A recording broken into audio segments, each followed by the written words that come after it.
రండమ్మా కాఫీ తాదు రండి, కూర్చోండి అమ్మా. ఏంటి స్వామి ఇతను? చాలా మంచోడమ్మా, మెగాస్టార్ సినిమాలు చూసిన వాళ్ళు అయిపోతాడు. స్వామి అమ్మా ఈ కాఫీ నేను ఎక్కడో తాగాను. మేడంకి స్పెషల్ కాఫీయా? ఏయ్, కూర్చో. మళ్ళక్కడికా? పద మేడం మందులు రాసుకో చూచి. Thank you. పద కూర్చో.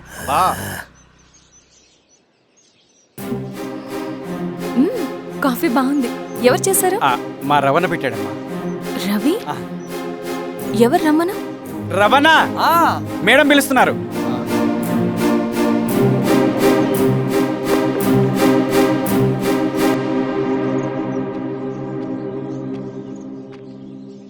ఇతనే రవణ. శిరీష మీరా? రవి నువ్వేంటి ఇక్కడ? కాఫీ బాగుందా? చాలా. అది కాదు రవి, నువ్వు ఇక్కడ. ఈ హోటల్ మనోల్దే. మన ఫ్రెండ్స్ అందరు బాగున్నారా? చాలా బాగున్నారు. అవును మీరేంటి ఇక్కడ? ఏమైంది అన్నా అన్నా ఏమైందన్నా? అన్నా లే అన్నా. స్వామి త్వరగా కారుతా. జాగ్రత్త అన్నా, త్వరగా పట్టి తీయనా. త్వరగా పోనీ.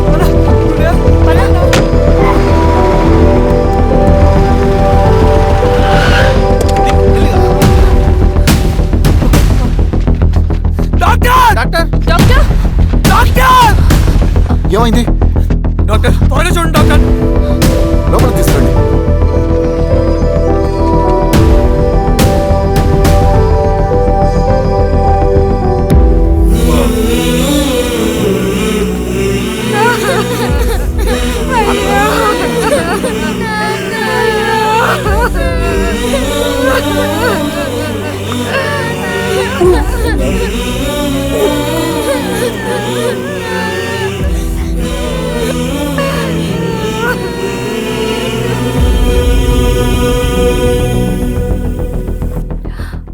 ఎలా ఉంది డాక్టర్?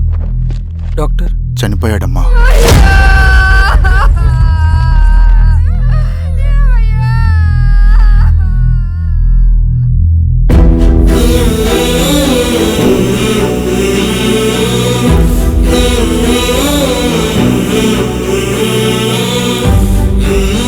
ఆ పేపర్స్ ఏంటి రవి? అతని భూమికి సంబంధించిన పేపర్స్. ఒక సంవత్సరం నుంచి ఈ పేపర్స్ పట్టుకుని ప్రతిరోజు ఎంఆర్ ఆఫీస్ చుట్టూ తిరిగేవాడు. భూమిని తాకట్టు పెట్టి అప్పు తీసుకున్న పాపానికి టైంకి వడ్డీ కట్టలేదని అప్పిచ్చిన ఆ దొర ఎంఆర్ఓ ఆఫీస్లో లంచం ఇచ్చి భూమిని తన పేరు మీద రాయించుకున్నాడు. ఈ ఎంఆర్ఓ ఆఫీస్లో ఎవరు నిజాయితీగా పనిచేయట్లేదండి. చెట్టు కట్టి నరకాలు ఒక్కొక్కడిని. నరికేయడం ఏంటి రవి? నువ్వు కాగితం మీద ఒక బొమ్మ గీస్తావు, ఒక చోట సరిగ్గా రాదు, ఏం చేస్తావు? ఎరేజర్తో సరిచేస్తావా, లేకుంటే ఆ పేపర్ని చింపేస్తావా? మరి మనుషుల విషయంలో ఎందుకు రాదు ఆ ఆలోచన? తప్పు చేసిన ప్రతి ఒక్కరిని నరుక్కుంటూ పోతే చివరికి మిగిలేది మనుషులు కాదు, శవాలు.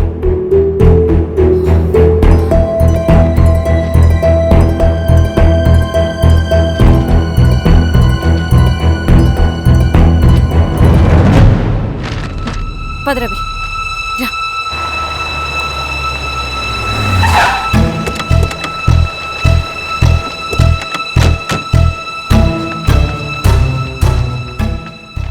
పానుకోటి నర్సయ్య ల్యాండ్ ఎవరు చూస్తున్నారు? మీరెవరు? ఇదిగోండి అప్లికేషన్. ఇది డిస్ప్యూట్ ల్యాండ్, ఎవడేం చేయలేడు. నీ నిర్లక్ష్యం, నీ లెక్కలేనితనం వల్ల ఒక నిండు ప్రాణం పోయింది. ఒక కుటుంబమే రోడ్డు మీద పడింది తెలుసా? ఏంటమ్మా గొడవ?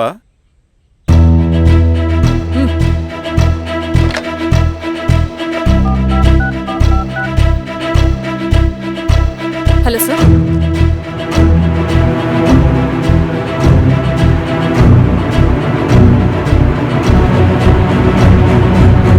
Okay sir. You are dismissed. Peon, నేను ఒక పేపర్ ఇస్తాను, అది కలెక్టర్ గారికి ఫ్యాక్స్ చేయి. అలాగే మేడం. ఎవరమ్మా మీరు? ఈ ఊరికి కొత్తగా వచ్చిన ఎంఆర్ఓ.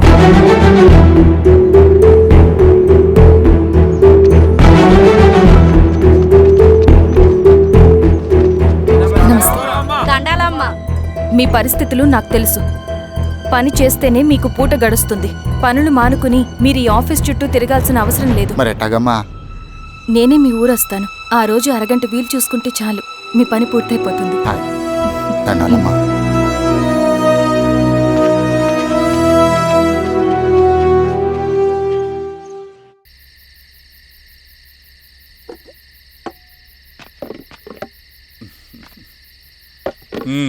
ఎంఆర్ఓ గారు, ఏంటి ఛార్జ్ తీసుకున్న మొదటి రోజే ఆఫీస్లో మీ పవర్ చూపించారట? అన్నయ్య, నువ్వు సస్పెండ్ చేసిన వ్యక్తి నా దగ్గరికి వచ్చాడమ్మా. పాపం కన్నీళ్లు పెట్టుకున్నాడు. అతడి వల్ల నష్టపోయిన ఒక వ్యక్తి నా కళ్ళ ముందు చనిపోయాడన్నయ్య. కన్నీళ్లు ఎన్నిసార్లు తుడుచుకున్నా పోతాయి, కానీ వీళ్ల నిర్లక్ష్యంతో పేదవాళ్ల ప్రాణాలే పోతున్నాయి. అన్నయ్య, మా నూరి సమస్య పేదరికం కాదు, నక్సలిజం. నాలాంటి ప్రభుత్వ ఉద్యోగులు వాళ్ళ డ్యూటీలు సక్రమంగా చేయకపోవడం వల్ల విసిగిపోయిన జనం అడవిలో వాళ్ల హెల్ప్ తీసుకుంటున్నారు. ఒక వ్యవస్థ ఇక్కడ సరిగ్గా పనిచేయనందుకే మరో వ్యవస్థ అక్కడ పుట్టింది. అందుకే నా పన్నం చేయనివ్వండి. స్నానం చేసిరండి, భోజనం చేద్దాం.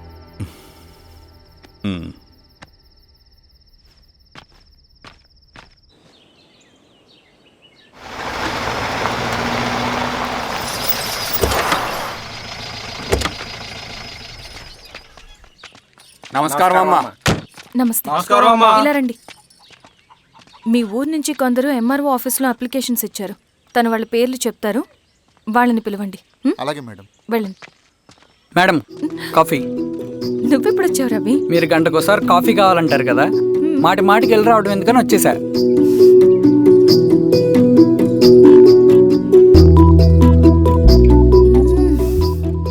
రవి, ఈ కాఫీ కోసమైనా నేను పెళ్లి చేసుకోవచ్చు. అదేంటి అలా అనేసారు? That's a compliment. భలే వారండి బాబు. దండాలమ్మా. నమస్తే. ఇలా ఇవ్వండి. చెప్పండి, మీ సమస్యలేంటో. పేరు తలుపుల వీరాంజనేయులు. ఉన్నది 3 ఎకరాల పొలం. చిన్నుపాటి ధనుంజయరావు అనే మహానుభావుడు అందులో 2.5 ఎకరాల భూమిని తన పేరు మీద రాయించుకున్నాడు. అడిగితే నీ దిక్కున్న చోటు చెప్పుకోమన్నాడు. దిక్కులేనాడు కాబట్టి 1/2 ఎకరం భూమి మీదే పెద్ద కుటుంబాన్ని నెట్టుకొస్తున్నాడు. అవునమ్మగారు, ఆ పొలం ఎలాగైనా తిరిగి ఇప్పించేయండి అమ్మగారు. ఆ పొలం కోసం 3 సంవత్సరాల నుంచి తిరుగుతున్నాను అమ్మగారు. వీరబాబు, వీళ్ళందరి దగ్గర కలెక్ట్ చేసుకో. మేడం, దాదాపుగా ఇక్కడ ఉన్న వాళ్ళందరూ పరిస్థితులు ఇవే. వీళ్ళ సమస్యలు పరిష్కారం కావాలంటే మాట్లాడాల్సింది వీళ్ళతో కాదు మేడం, మన ఊరి పెద్ద మనుషులతో.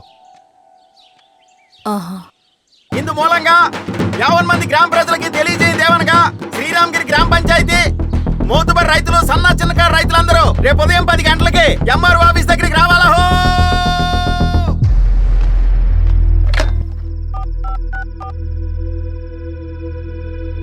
హలో, ఎవరు?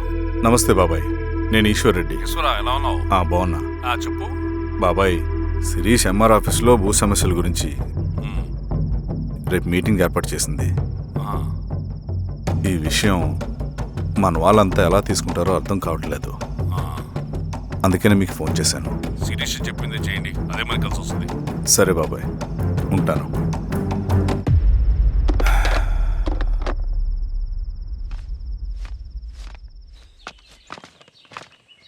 నమస్తే మేడం. నమస్తే అమ్మా. కూర్చోండి. పొలాల్లో పండిన పంట కోతకొచ్చినా ఈ రోజుకి ఒక్క గింజ కూడా తెగకుండా పక్షులకు, పందికొక్కలకు ఆహారంగా పోతుందంటే దానికి కారణం ఇది. ఈ ఊరికి పట్టిన దౌర్భాగ్యం మీరు చేసిన అక్రమాల చిట్టా. కడుపు మంటతో ఉన్నవాళ్లు మీరు చెప్పిన కూలీకొచ్చి ఎందుకు పనిచేస్తారు? దౌర్జన్యాలు చేసి దిక్కున్న చోట చెప్పుకోమన్నారు. ఇప్పుడు అడవే వాళ్ళకి దిక్కైంది. అది ఎవరి తప్పు? మొత్తం 100 ఎకరాల పైచిలుకు భూమి వాళ్ల దగ్గర దౌర్జన్యంగా లాక్కుని ఇన్ని సంవత్సరాలుగా మీరు అనుభవిస్తూ ఉన్నది. మీ అంతట మీరుగా తిరిగిచ్చేస్తారా, లేదా చట్టం ఎలా పనిచేస్తుందో మీకు చేసి చూపించమంటారా? అలా చేయండి మేడం. నువ్వు ఆగవయ్య నరసింహులు. ఏం చేయాలో మా ఎంఆర్ఓ గారికి బాగా తెలుసు. అట్టా కానిండమ్మా. ఇస్తే మీ పొలాలు ఇవ్వండి, మా వివం. మీ పేరేంటి? సామిరెడ్డి. రూల్స్ ప్రకారం వెళ్తే మీ మొత్తం పొలం పోతుంది. కూర్చోండి. సామిరెడ్డి కూర్చో.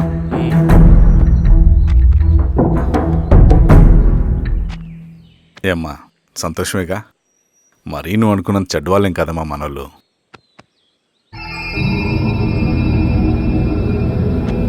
పద నాన్న. నమస్తే. పెద్ద ఆయన చెప్పాడు అంతా మన మంచికే పోను పోను నీకే అర్థం అవుతుంది. ఎన్నాళ్ళకి మీకు మంచి జరుగుతుంది.